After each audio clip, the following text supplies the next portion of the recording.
미국에서 가장 부유한 조직 중 하나를 소개해 보려고 합니다. 이곳은 애플도 구글도 월가의 투자은행도 아닙니다. 바로 종교입니다. 공식적으로 추정되는 자산만 2,650억 달러. 이 조직은 교회가 아니라 세계 최대급 투자 운용사이자 광대한 부동산 제국이며 수백만 명의 신앙을 기반으로 돌아가는 거대한 경제 시스템입니다. 그런데 더 충격적인 사실이 있습니다. 이 모든 제국의 출발점은 190년 전 이름조차 역사에 남지 않은 한 농부의 선택이었습니다. 그는 신의 뜻을 믿었고 자신의 농장을 담보로 바쳤습니다. 그리고 결국 모든 것을 잃었죠. 하지만 그 한 번의 희생은 오늘날 수천억 달러가 움직이는 종교 제국의 씨앗이 됩니다. 이건 단순한 종교의 성공 스토리가 아닙니다. 신앙은 어떻게 자본이 되었고, 헌금은 어떻게 투자로 변했으며, 교회는 어떻게 세계에서 가장 조용한 부자가 되었을까요? 지금부터 몰몬교라는 이름 뒤에 숨겨진 거대한 돈의 구조, 그 시작과 현재를 추적해 보겠습니다.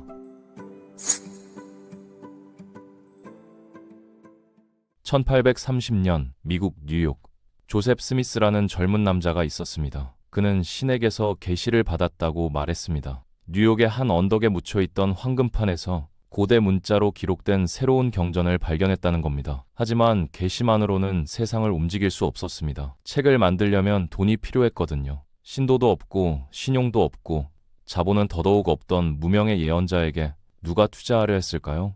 그때 한 사람이 나타납니다. 이름은 마틴 해리스. 평범한 농부였죠. 해리스는 조셉 스미스의 이야기를 들었고 직접 그의 삶을 지켜봤으며 마침내 그를 완전히 믿게 됩니다. 해리스는 아내의 반대에도 마을 사람들의 조롱에도 불구하고 결단을 내립니다. 자신의 농장 240에이커를 담보로 3,000달러를 빌린 겁니다. 1830년에 3,000달러는 당시 기준으로는 인생을 걸어야 하는 돈이었죠. 결과는 잔혹했습니다. 해리스는 결국 그 땅을 잃었고 가난 속에서 여생을 보내게 됩니다. 하지만 그의 돈으로 책은 인쇄되었고 메시지가 세상으로 퍼지기 시작합니다. 한 개인의 희생 위에서 하나의 종교 운동이 태어난 겁니다. 이후 거의 200년 동안 몰몬교회는 구원과 가족 그리고 영생을 설교해왔습니다. 하지만 그 설교 뒤에는 외부인들이 거의 알지 못하는 또 하나의 얼굴이 있었습니다. 수천억 달러 규모의 투자 자산, 미국 전역에 퍼진 농지와 부동산, 그리고 월스트리트까지 연결된 자본의 흐름. 몰몬교회는 지구상에서 가장 부유한 종교기관 중 하나로 성장합니다. 시간을 조금 앞으로 돌려봅시다. 1832년 무렵 조셉 스미스에게는 이미 성장하는 교회가 있었습니다. 신도는 늘어나고 있었죠. 하지만 문제는 여전했습니다. 계시는 청구서를 대주지 않았습니다. 조직을 유지하려면 구조가 필요했고 자본이 필요했습니다. 그래서 그는 당시로서는 매우 급진적인 선택을 합니다. 바로 연합회사였습니다. 이 조직은 단순한 교회 부속 기관이 아니었습니다. 커틀랜드에는 주교 창고가 있었고 피역 공장이 있었으며 상점과 인쇄소, 심지어 토지 투기 거래까지 운영됐습니다. 미국에 메가처치라는 말이 생기기도 전 교회가 이미 사업 제국처럼 움직이고 있었던 겁니다. 하지만 야망은 안정성보다 빨랐습니다. 대출은 늘어났고 확장은 수익을 앞질렀죠. 그래도 조셉 스미스는 멈추지 않았습니다. 그는 더 큰 미래를 보고 있었거든요. 그리고 1841년 그는 모든 걸 하나의 모델로 재편합니다. 교회 회의에서 그는 신탁 수탁자로 임명됩니다. 그것은 한 사람이 법적으로 모든 교회 재산을 소유하는 구조라는 의미였죠. 이 교회는 이제 단순한 신앙 공동체가 아니었습니다. 토지와 산업 그리고 권력 위에 세워진 조직이 된 겁니다. 다만 조셉 스미스 자신은 알지 못했습니다. 그가 이 거대한 구조의 정점에 오래 서 있지는 못할 거라는 사실을요. 1844년이 되자 조셉 스미스는 더 이상 단순한 예언자가 아니었습니다. 그는 시장이었고 민병대의 최고 사령관이었으며 적들의 눈에는 사실상 왕과 다름없는 존재였으니 일리노이주 나부, 이곳은 도시가 아니라 하나의 몰몬 요새가 되어 있었습니다. 스미스는 충성스러운 무장 민병대를 지휘했고 광대한 토지를 소유했으며 도시의 정치와 행정을 통제했습니다. 심지어 그는 미국 대통령 출마까지 시사합니다. 바로 그 지점에서 균열이 시작됐습니다. 스미스가 스스로를 나부의 시장으로 임명하자 주변 지역은 긴장하기 시작했죠. 사람들은 두려워했습니다. 하나의 종교 집단이 군대를 보유하고 지도자는 계시를 내세워 권력을 행사하며 신도들은 완전히 하나의 블록으로 투표하고 있다는 사실을요. 이건 신앙의 문제가 아니라 정치적 위협이었습니다. 몰몬 지도부는 이 힘을 협상 카드로 사용했습니다. 수천 표를 한 번에 넘길 수 있다. 그 대가로 무엇을 줄 수 있느냐. 그 순간부터 반몰몬 감정은 폭발적으로 커집니다. 그리고 내부에서 첫 번째 폭로가 터져 나옵니다. 전직 측근들이 조셉 스미스를 부패, 비밀 일부 다 처제, 그리고 계시를 권력의 무기로 사용했다고 고발한 겁니다. 그들은 나부 익스포지터라는 신문을 창간해 이 모든 내용을 공개합니다. 조셉 스미스의 대응은 치명적이었습니다. 그는 이 신문을 공공안전에 대한 위협이라고 규정했고 인쇄기를 파괴하라고 명령했죠. 이 한 번의 명령으로 일리노이주는 들끓기 시작했습니다. 시민들은 이를 수정헌법 제1조에 대한 정면 도전, 즉 언론의 자유에 대한 공격으로 받아들였습니다. 반몰몬 분노는 이제 걷잡을 수 없게 되었죠. 일리노이 주지사 토마스 포드는 폭동선동 혐의로 조셉 스미스의 체포를 요구했습니다. 스미스는 도망쳤지만 상황을 수습할 수 있을 거라는 희망을 품고 다시 돌아왔습니다. 그러나 그에게 두 번째 기회는 주어지지 않았죠. 1844년 6월 27일 오후 5시를 조금 넘긴 시각, 얼굴을 검게 칠한 무장 폭도들이 감옥을 향해 움직이기 시작합니다. 총을 장전한 채 계단을 뛰어오르며 복수를 외쳤죠. 방 안에서 조셉 스미스는 밀반입한 권총을 꺼내 복도 아래로 3발을 쏘았습니다. 2명이 비틀거렸고 1명이 쓰러졌습니다. 하지만 숫자는 압도적이었습니다. 총알이 문을 관통하자 스미스는 창문으로 달려갑니다. 등에 1발, 가슴에 또 1발. 그는 비틀거리며 2층에서 떨어졌고 그 자리에서 숨을 거둡니다. 몰몬 신앙의 창시자는 그렇게 손에 권총을 쥔 채 총에 맞아 사망했습니다. 하지만 그의 죽음은 끝이 아니었습니다. 오히려 그 순간부터 이 운동은 완전히 다른 방향으로 움직이기 시작합니다. 조셉 스미스가 총에 맞아 죽자 그 뒤에는 즉각적인 혼돈이 찾아왔습니다. 운동은 분열됐고 서로 다른 지도자들이 통제권을 두고 맞섰습니다. 수천 명의 추종자들은 충격 속에서 어디로 가야 할지 알지 못했습니다. 이 교회는 아직 너무나도 젊었습니다. 창립된 지 고작 14년. 모든 권력과 조직은 나부라는 한 도시에 집중돼 있었고 그만큼 취약했습니다. 사방은 적이었고 박해는 계속됐으며 주마다 신도들이 빠져나가고 있었습니다. 많은 사람들은 이 운동은 창시자와 함께 끝났다고 말했습니다. 그럴 만도 했습니다. 조셉 스미스는 명확한 후계자를 지명하지 않았기 때문입니다. 외부인들뿐 아니라 내부 신도들조차 예언자의 죽음 이후 이 공백을 누가 메울 수 있을지 아무도 알지 못했죠. 모든 것이 끝난 듯 보이던 그 순간, 그 혼돈 속에서 한 남자가 앞으로 나섭니다. 브리검 영. 그는 12사도 중 한 명이었고 전직 목수이자 독학으로 배운 설교자였습니다. 하지만 무엇보다 그는 통제하는 법을 아는 사람이었습니다. 1801년 버몬트주에서 태어난 브리검 영은 가난한 대가족 속에서 자랐습니다. 손으로 먹고 살아야 했죠. 화가였고 목수였으며 유리공이었고 평생을 장인으로 살아왔습니다. 이론보다 현실에 강했고 말보다 실행이 빠른 사람이었습니다. 1832년 그는 몰몬경을 접하고 곧바로 개종합니다. 그리고 단 3년 만에 그는 교회의 핵심 조직 12사도 중 한 명이 됩니다. 브리검 영은 단순한 신자가 아니었습니다. 다른 이들이 계시에 몰두할 때 그는 장부를 정리했고 물류를 관리했으며 사람과 자원을 움직였습니다. 조용히, 그러나 확실하게 일을 성사시키는 사랑이 되어가고 있었죠.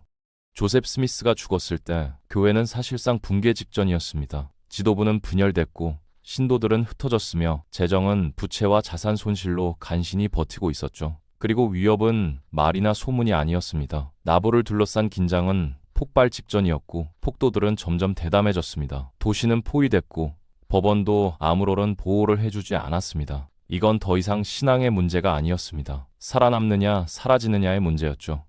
브리검 영은 빠르게 결론을 내립니다. 타협으로는 살 수 없다. 법으로도 아니다. 도망이 아니라 완전히 사라져야 한다. 그가 내놓은 해법은 전례가 없었습니다. 교회 전체를 이주하자는 것이었죠. 몇 가정이 아니라 수만 명의 사람들을 미지의 땅으로 옮기는 계획이었습니다. 신도들은 손으로 지은 집을 버렸고 모든 것을 짐에 실었습니다. 그들이 향한 곳은 지도에도 제대로 표시되지 않은 땅, 1600km가 넘는 황야와 산, 그리고 사막이었습니다. 1847년 7월, 수개월에 걸친 고난 끝에 브리검 영은 솔트레이크 밸리에 도착합니다. 눈앞에 펼쳐진 건 아무것도 없는 땅이었습니다. 메마르고 갈라진 흙, 끝없이 이어진 사막, 그리고 적막뿐이었죠. 하지만 그들에게 이곳은 충분했습니다. 폭도도 없었고 체포도 추격도 없었으니까요. 그 순간부터 유타는 더 이상 버려진 땅이 아니었습니다. 몰몬 공동체의 새로운 출발점이 되었죠. 다만 문제가 하나 있었습니다. 이 출발점은 완전히 비었다는 것이었죠. 돈도 인프라도 농작물도 없었습니다. 수천 명의 사람을 먹이고 짓고 정착시키려면 상상을 초월하는 자본이 필요했습니다. 그리고 브리검 영은 알고 있었습니다. 기도만으로는 사막을 정복할 수 없다는 걸요. 그리고 바로 그때 수평선 너머에서 전례 없는 기회가 떠오릅니다. 캘리포니아 골드러시. 1848년 캘리포니아 서터스밀에서 금이 발견됐다는 소식이 퍼집니다. 몇 달 만에 수천 명이 서쪽으로 몰려들었고, 이 사건은 단순한 골드러시를 넘어 미국의 인구와 권력 지형을 바꾼 분기점이 됐죠. 브리검 영은 이 소식을 듣는 순간 이건 유타의 재정 문제를 단번에 해결할 수 있는 기회라는 걸 깨달았습니다. 대부분의 사람들이 개인적 부를 찾아 금광으로 달려갈 때 영은 정반대의 선택을 합니다. 그는 직접 선발한 몰몬 남자들을 캘리포니아로 보냈습니다. 목적은 하나, 개인이 아니라 교회를 위해 금을 캐는 것이었죠. 이들은 훗날 몰몬 대대 재앙군인으로 불리게 됩니다. 임무는 단순했습니다. 금을 캐고 그 전부를 솔트레이크로 보내는 것이었습니다. 그리고 그들은 성공합니다. 수만 달러에 달하는 순금이 유타로 흘러들어왔죠. 이 금은 금고에 쌓아두기 위한 게 아니었습니다. 선교 자금이 됐고 운하와 농경지를 만드는 데 쓰였으며 정착촌 전체를 유지하는 피가 됐습니다. 1856년 무렵 몰몬 공동체는 더 이상 버티는 단계가 아니었습니다. 사막 한가운데서 자급자족하고 조직화되고 위험할 정도로 단결된 권력이 되어가고 있었죠. 그리고 이 변화는 곧 주목을 받기 시작합니다. 이웃들뿐 아니라 워싱턴에서도요.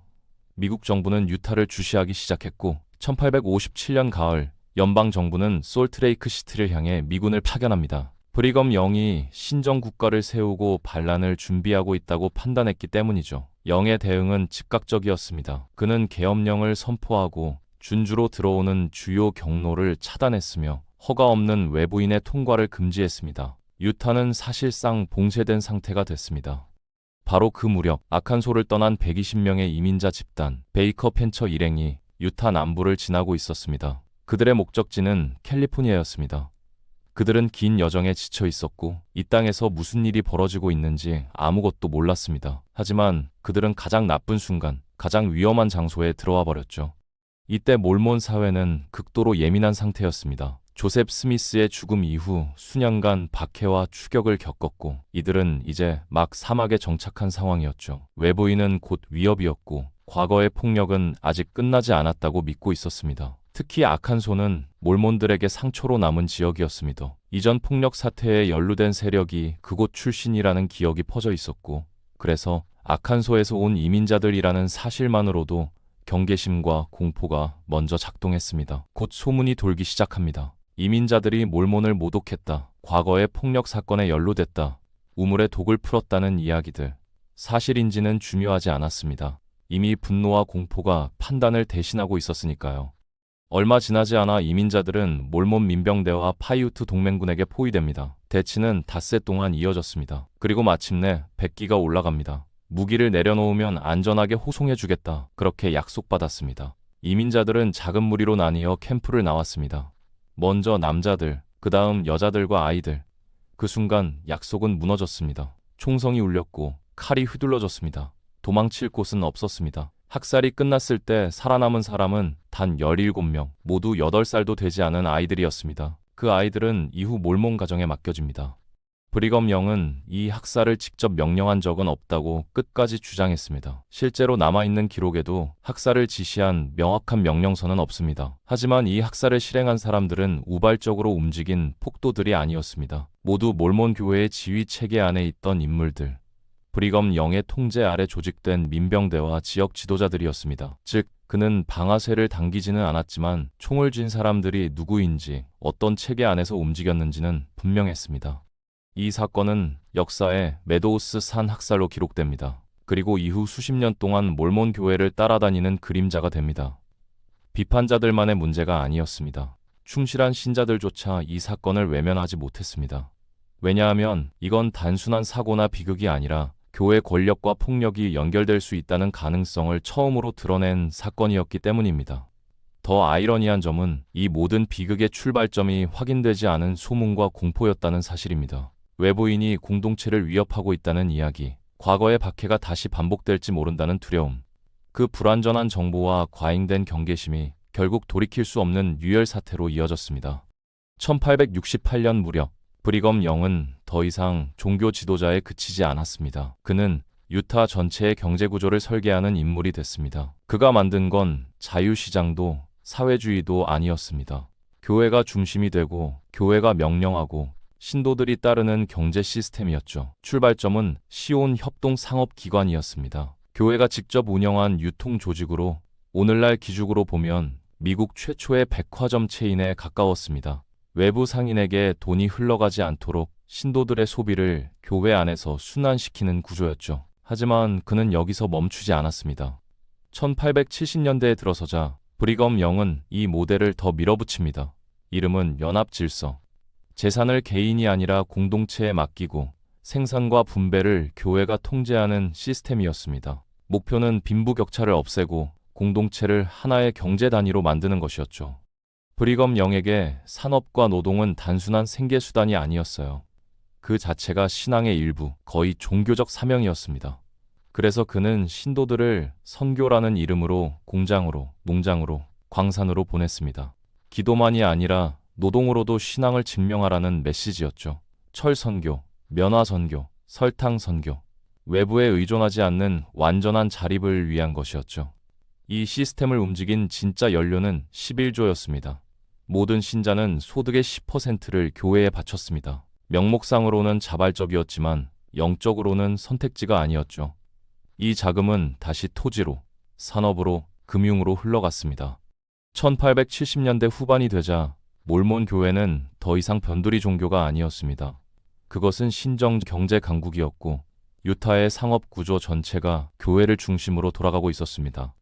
은행, 토지, 무역로, 산업, 이 모든 연결선의 중심에는 단 한 사람이 있었습니다. 브리검 영. 그는 예언자이자 CEO였고 동시에 사막 한가운데인 왕국엔 절대적 통치자였습니다. 다만 피할 수 없는 사실이 하나 있었죠. 그는 인간이었고 늙어가고 있었습니다. 1877년 브리검 영은 76세였습니다. 그는 종교를 만들었고 경제를 구축했으며 사막 위에 하나의 왕국을 세웠습니다. 그러나 그의 여름부터 건강은 급격히 악화됩니다. 그리고 8월 29일 솔트레이크 시티에서 가족과 교회 지도자들에게 둘러싸인 채 생을 마감합니다. 그의 죽음은 단순한 이별이 아니었습니다. 지진에 가까웠죠. 수십 년 동안 그는 교리와 상업, 영토와 권력을 혼자서 통제해왔기 때문입니다. 조셉 스미스가 몰몬 교회를 시작한 건 사실입니다. 하지만 그것을 살려내고 확장하고 제국으로 만든 사람은 브리검 영이었습니다. 스미스는 비전을 남겼고 영은 구조를 남겼습니다. 스미스가 씨앗을 심었다면 영은 그것을 철과 돈으로 둘러싼 셈이었죠. 그가 없었다면 이 운동은 아마 역사 속에서 사라졌을 겁니다. 브리검 영이 죽은 뒤 문제는 단순하지 않았습니다. 다음 지도자가 누가 될 것인가가 아니라 누가 이 거대한 시스템을 감당할 수 있는가였죠. 그는 종교가 아니라 제국을 남겼고 그 제국은 곧 심각한 시험대에 오르게 됩니다. 몰몬 교회의 앞날은 이제부터 훨씬 더 험난해질 예정이었습니다.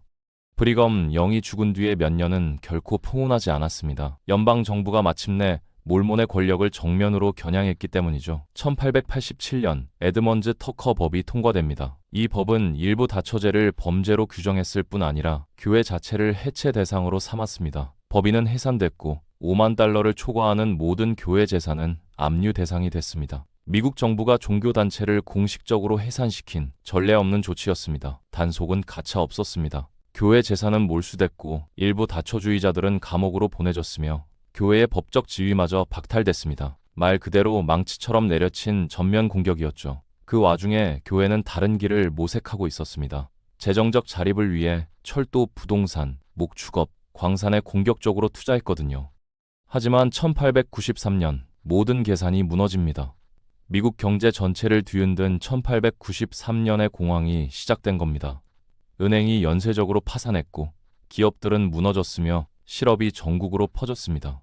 철도 파산에서 시작된 위기는 금융시장을 집어삼켰고 신용은 말라붙었습니다. 사람들은 경제가 한순간에 절벽 아래로 떨어진 것처럼 느꼈죠.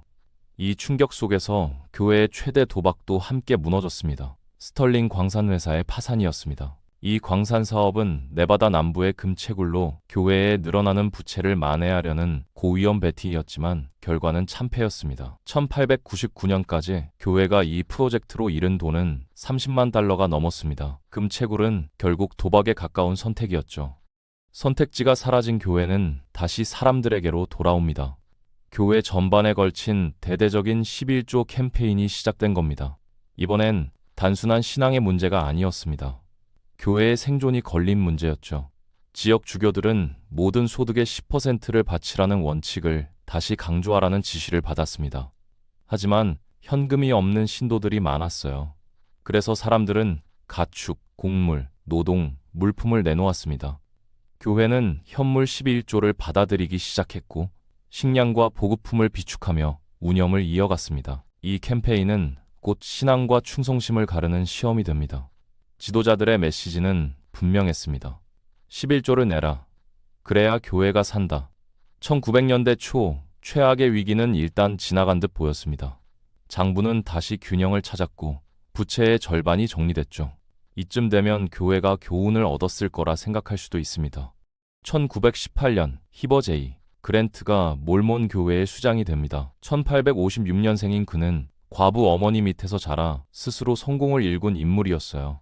보험과 금융 분야에서 경력을 쌓았고 근면함과 사업 감각으로 명성을 얻었습니다. 회장에 오를 무렵엔 이미 수십 년간 교회의 행정 시스템을 다져온 사람이었죠. 시대도 빠르게 변하고 있었습니다. 1920년대는 기존의 규칙이 더 이상 통하지 않는 시기였어요. 새로운 기술이 경제를 밀어붙였고 산업은 팽창했으며 주식시장은 폭등했습니다. 전국의 기관들이 현대 경제의 골드러시에 뛰어들던 때였죠. 그랜트 역시 이 흐름을 기회로 봤습니다. 그는 지금이 교회의 재정 기반을 확장하고 현대화할 순간이라고 판단했고 낙관 속에서 새로운 투자들을 승인합니다. 그중 하나가 치명적인 선택이었습니다. 델레이 소금 회사였죠. 캘리포니아 습지에 자리한 이 사업의 구상은 단순했습니다. 대규모 산업용 소금을 생산해 시장을 장악하겠다는 계획이었죠. 하지만 현실은 빠르게 무너졌습니다. 생산비는 치솟고 유통은 막혔으며 경영은 흔들렸고 소금 수요는 급감했습니다. 교회는 상황을 되살리려 더 많은 자금을 투입했지만 소용없었습니다. 1920년대 후반 실패는 더 이상 숨길 수 없게 됩니다. 투자는 전면 철회됐고 델레이 소금 회사는 교회 역사상 가장 당혹스러운 재정 실패 중 하나로 남았습니다. 광란의 20년대 사람들은 호황이 영원할 거라 믿었고 교회도 예외는 아니었습니다. 신성한 인도를 말했지만 결국 그들 역시 같은 낙관과 같은 탐욕의 파도에 휩쓸려 있었던 겁니다. 1929년 10월 미국 경제는 말 그대로 절벽에서 떨어졌습니다. 하루에만 1650만 주의 주식이 쏟아졌고 사람들은 값이 얼마든 상관없이 던지듯 팔아치웠죠. 재산은 하룻밤 사이에 사라졌고 쉽고 빠른 돈의 시대는 그 순간 끝났습니다. 뒤따른 건 대규모 총산이었고 몰몬 교회도 예외는 아니었어요. 광란의 20년대 동안 쌓아올린 투기성 부동산과 과도한 낙관이 그대로 드러났죠. 준비금은 부족했고 신도들이 일자리와 농장, 생계를 잃으면서 11조도 급격히 말라갔습니다. 1933년이 되자 교회 수입은 3분의 1 이상 줄었습니다. 많은 신도들이 생존을 위해 정부 구호에 의존해야 했죠. 히버 제이 그랜트 회장은 사태의 방향을 정확히 읽고 있었습니다. 이 위기는 그냥 버티는 걸로는 넘길 수 없다는 걸 알았던 거죠. 그래서 1936년 교회는 자체 복지 프로그램을 출범시킵니다. 정부 지원의 보조 수단이 아니라 완전히 다른 길이었어요. 핵심은 자기 사람은 스스로 돌본다는 것이었습니다. 사실상 자급자족 공동 시스템이었습니다. 모두가 일에 기여하고 생산하고 저장하고 필요할 때 다시 돌려받는 구조였죠. 농장을 일구고 물자를 비축하고 선반을 채웠습니다. 대공황은 교회의 재정을 거의 붕괴 직전까지 몰아붙였지만 교회는 무너지지 않았습니다. 대신 방향을 틀었고 시장이 흔들려도 버틸 수 있는 체계를 만들어냈습니다. 규율과 단결, 그리고 노동으로 굴러가는 복지 시스템이었죠. 그리고 더 중요한 결단이 내려졌습니다. 다시는 빚을 지지 않겠다는 선언이었어요. 권고도, 목표도 아니었습니다. 내부 규칙이자 절대 원칙이었죠. 그 이후 교회는 성전이든 집회소든 복지시설이든 착공 전에 비용 전액을 마련해야만 했습니다. 1947년 유타로의 대이주 이후 정확히 한 세기가 흐른 시점에 교회는 또 하나의 이정표를 넘습니다. 전 세계 신도 수백만 명. 1950년대에는 선교사들이 라틴 아메리카, 유럽, 아시아 전역으로 퍼져나갔고 멕시코에서 필리핀까지 예배당이 세워졌습니다. 몰몬 교회는 더 이상 미국 내부의 종교가 아니었습니다. 세계적인 조직이 된 거죠. 성장은 곧 자금으로 이어졌습니다. 그리고 그 규모는 이전과는 비교가 안 됐어요. 1960년대에 이르자 교회는 단순히 안정적인 수준을 넘어섰습니다. 명백히 부유해졌죠. 재정 전략도 바뀌었습니다. 생존을 위한 운영에서 장기 투자를 위한 설계로 자금은 우량주와 부동산, 산업 자산으로 흘러 들어갔고 교회는 조용히 다음 단계로 들어가고 있었습니다. 교회는 시어스, 웨스팅하우스 같은 대기업의 지분까지 보유하게 됩니다. 이 새로운 재정 시대를 총괄한 인물이 네이선 엘든 테너였죠. 전직 캐나다 정치인 출신으로 전형적인 종교 지도자라기보다는 냉정한 금융 관리자에 가까운 사람이었습니다. 테너는 교회를 거의 기업처럼 재설계했습니다. 회계 시스템을 정비하고 조직 구조를 손보고 포춘 500 기업처럼 굴러가게 만들었죠. 겉으로 보이는 건 세련된 성장 곡선과 안정적인 장부였습니다. 하지만 그 이면에서 교회가 한 번도 겪어보지 못한 종류의 위기가 조용히 부풀고 있었습니다. 1985년을 앞둔 솔트레이크 시티는 평온해 보였어요. 성장 중이었고 투자는 잘 돌아가고 있었죠. 바로 그때 폭탄이 터졌습니다. 다운타운의 한 사무실에서 소포 폭탄이 폭발했습니다. 스티븐 크리스텐슨, 잘 알려진 문서 수집가이자 독실한 후기성도가 현장에서 사망했죠. 몇 시간 뒤 또 하나의 폭발이 일어납니다. 이번엔 교회 주택이었고 캐시 시치라는 평범한 주부가 남편 앞으로 온 소포를 열다 목숨을 잃었습니다. 두 사건은 곧 하나의 이름으로 연결됩니다. 마크 호프만. 마크 호프만은 교회가 신뢰하며 돈을 지불하던 희귀 문서 딜러였습니다. 그가 교회에 가져온 문서들은 모두 초기 몰몬 역사에서 사라진 기록으로 소개됐죠. 그중 문제가 된 것이 도롱뇽 편지였습니다. 호프만은 이 편지를 조셉 스미스가 쓴 초기 서신이라고 주장하며 교회에 제시했습니다. 내용은 충격적이었어요. 조셉 스미스가 천사가 아니라 흰 도롱뇽 같은 마법적 존재의 안내를 받아 황금판을 발견했다는 이야기였죠. 교회는 문서의 내용이 위험하다는 걸 즉시 알아봤습니다. 그래서 공개 논쟁을 피하기 위해 이 문서를 직접 사들여 외부로 퍼지는 걸 막으려 했습니다. 하지만 교회도 몰랐습니다. 그 편지뿐 아니라 호프만이 이전에 팔았던 문서들까지 모두 정교하게 제작된 위조품이었다는 사실을요. 호프만은 오래된 종이를 구해 인위적으로 낡게 만들고 직접 만든 잉크와 화학 처리로 전문가 감정조차 통과할 수준의 가짜를 만들었습니다. 그래서 교회와 역사학자들 모두 속을 수밖에 없었죠. 문제는 시간이 지나면서 생겼습니다. 가짜 문서가 늘어날수록 호프만은 더 많은 돈을 빌려야 했고 의심도 점점 그를 향해 좁혀왔습니다. 결국 그는 선택의 기로에 섭니다. 위조가 들통나느냐 아니면 그 전에 입을 막느냐. 그가 택한 건 폭력이었습니다. 그는 폭탄을 만들어 자신의 사기를 알아차릴 가능성이 있는 사람들을 공격했습니다. 두 사람이 숨졌고 사흘 뒤 그의 차에서도 폭발이 일어났습니다. 호프만은 살아남았지만 그 폭발이 오히려 수사를 불러왔습니다. 수사관들은 그의 비밀 작업장을 발견했고 그 안에서 잉크 제조법, 화학 장비, 그리고 교회에 팔았던 것과 동일한 유형의 가짜 문서들이 쏟아져 나왔습니다. 그제야 모든 퍼즐이 맞춰졌습니다. 교회가 구입한 문서들, 논란이 됐던 도롱뇽 편지, 그리고 호프만의 발견들, 전부 한 사람의 손에서 만들어진 위조품이었습니다. 이 사건은 교회를 뿌리째 흔들었습니다. 외부의 공격이 아니었어요. 내부의 신뢰가 무너진 사건이었죠. 교회가 믿었던 사람, 사들였던 기록, 지켜왔던 이야기까지 모두 질문의 대상이 됐습니다. 그리고 그때부터 몰몬 교회는 또 다른 종류의 싸움을 시작하게 됩니다. 신앙이 아니라 신뢰를 지키기 위한 싸움이었죠. 1990년대 초 분위기가 바뀌기 시작했습니다. 교회는 서사를 다시 쓰기 위해 속도를 냈어요. 남미, 아프리카, 아시아 곳곳에 성전 건설을 발표했고 회원 수는 1,000만 명을 넘어섰습니다. 이제 몰몬은 장로교나 성공회보다 더 많은 신자를 가진 종교가 됐죠. 미국 종교 지형에서 확실한 주류로 올라선 순간이었습니다. 하지만 교회가 노린 건 단순한 성장 이상이었어요. 1990년대 중반, 그들은 더 큰 무대를 받습니다. 교회 하나가 아니라 도시 전체를 바꿀 기회, 바로 2002년 동계올림픽이었죠. 올림픽 유치는 스포츠 이야기가 아니었습니다. 이미지의 문제였어요. 더 이상 주변부의 이단이 아니라 세계가 인정하는 주류라는 걸 증명하는 무대였죠. 박해 속에서 태어난 신앙에게 올림픽은 일종의 통과 의례였습니다. 다만 경쟁은 만만치 않았어요. 퀘벡, 시온 같은 더 크고 화려한 도시들이 함께 입찰에 나섰으니까요. 유타는 작았고 문화적으로도 고립돼 있었습니다. 그래서 교회는 총력전을 펼쳤습니다. 입찰서를 제출했고 결과를 기다렸죠. 1995년 국제올림픽위원회의 결정이 나왔습니다. 개최지는 솔트레이크 시티. 그 순간부터 도시는 공사판으로 바뀌었습니다. 7년 동안 19억 달러가 투입됐고 철도 노선이 깔렸고 올림픽 마을과 경기장이 새로 지어졌습니다. 하지만 이건 단순한 도시 프로젝트가 아니었습니다.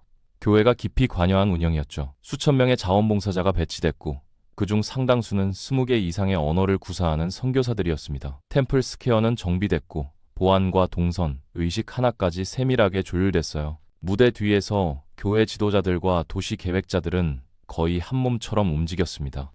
2002년 2월 8일 성화가 밝혀졌습니다. 77개국에서 2,400명의 선수가 도착했고 대회는 놀랄 만큼 매끄럽게 진행됐죠. 큰 사고도 혼란도 없었습니다. 전 세계의 시선이 유타에 집중됐어요. 올림픽 이후 교회는 그 스포트라이트를 놓치지 않았습니다. 2002년부터 2008년까지 회원 수는 꾸준히 늘어 1,400만 명에 가까워졌죠. 이건 우연한 성장이라기보다 정밀하게 설계된 확장이었습니다.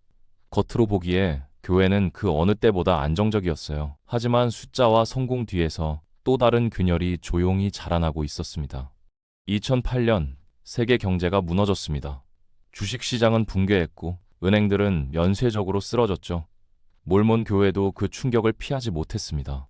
문제는 교회가 100% 소유한 보호사 베네피셜 생명보험에서 터졌습니다.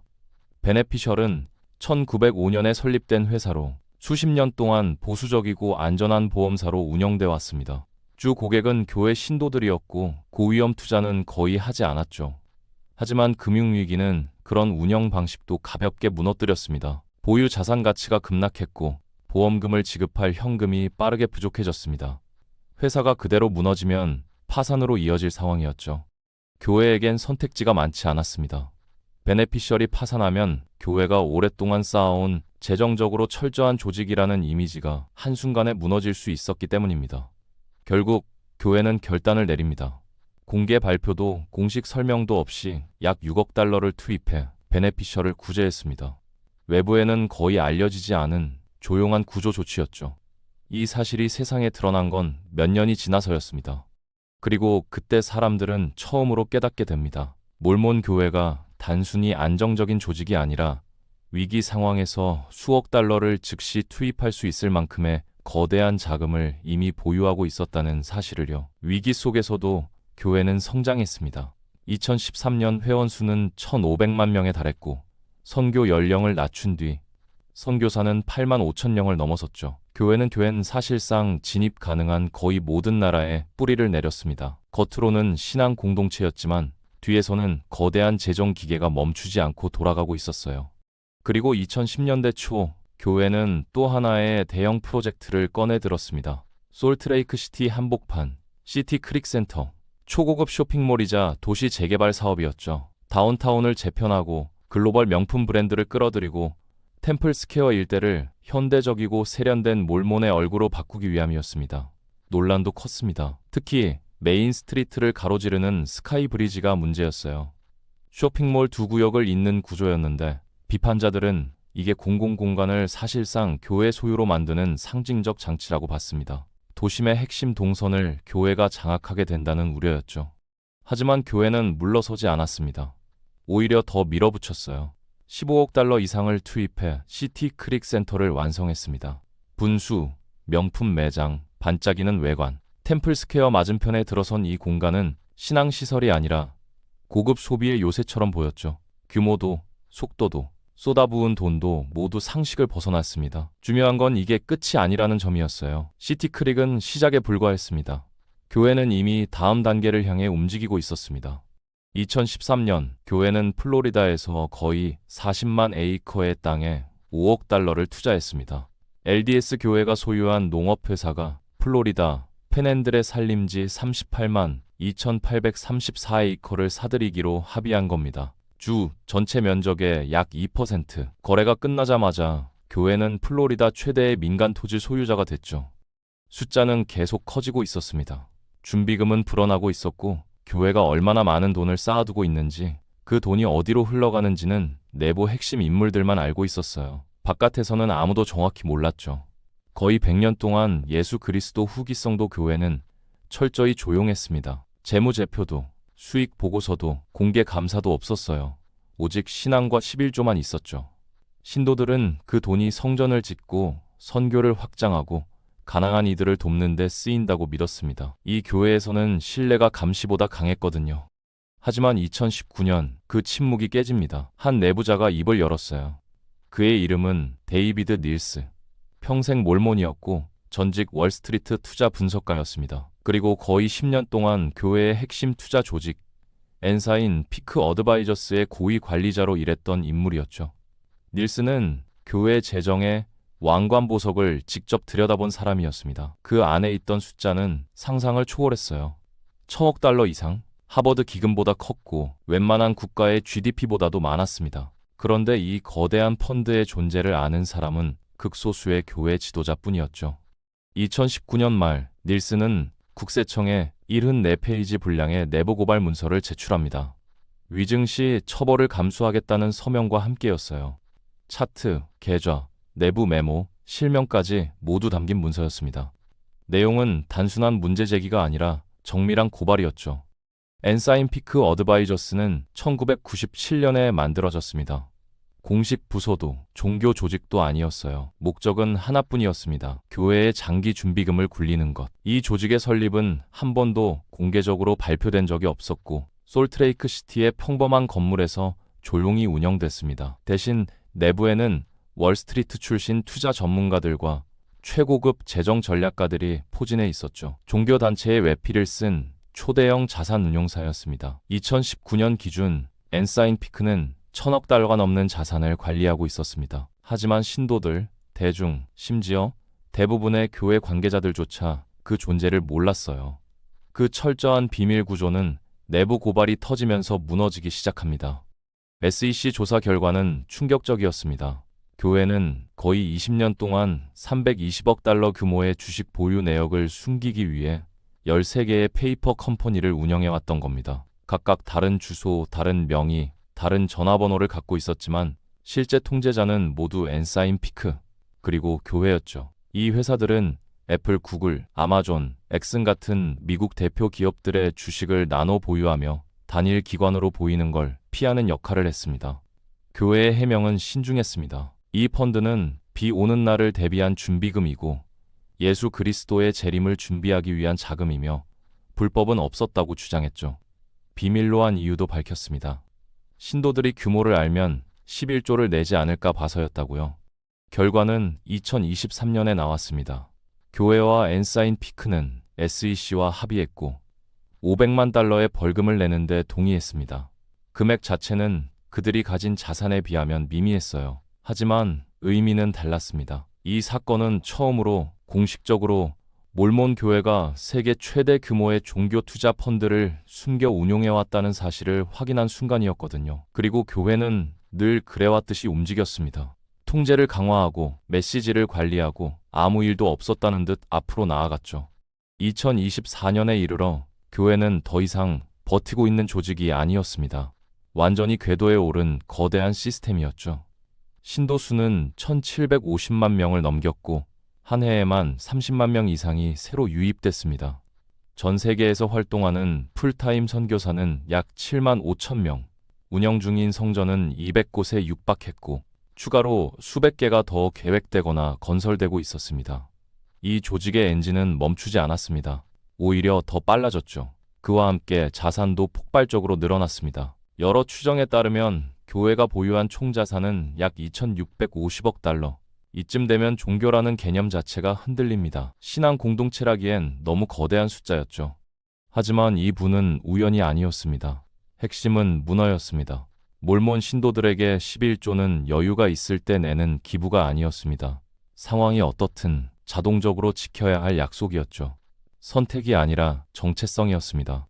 그리고 결정적인 사실 하나. 지난 수십 년 동안 교회는 신도들의 헌금보다 이미 쌓아둔 자산을 운용하고 투자해서 더 많은 돈을 벌었습니다. 신앙은 자본이 되었고 자본은 다시 시스템을 키웠습니다. 대공황에서 살아남기 위해 만든 원칙, 부채를 지지 않겠다는 집착, 규율과 장기 전략에 대한 집요한 집행. 그 결과 이 조직은 어떤 시장이 흔들려도 무너지지 않는 구조를 완성했습니다. 이건 단순히 한 종교의 성공담이 아닙니다. 신념이 어떻게 시스템이 되고 시스템이 어떻게 권력이 되는지에 대한 이야기입니다. 그리고 마지막 질문이 남습니다. 이제 우리는 이 조직을 무엇이라 불러야 할까요? 종교일까요? 기업일까요? 아니면 그 경계를 이미 넘어선 무언가일까요?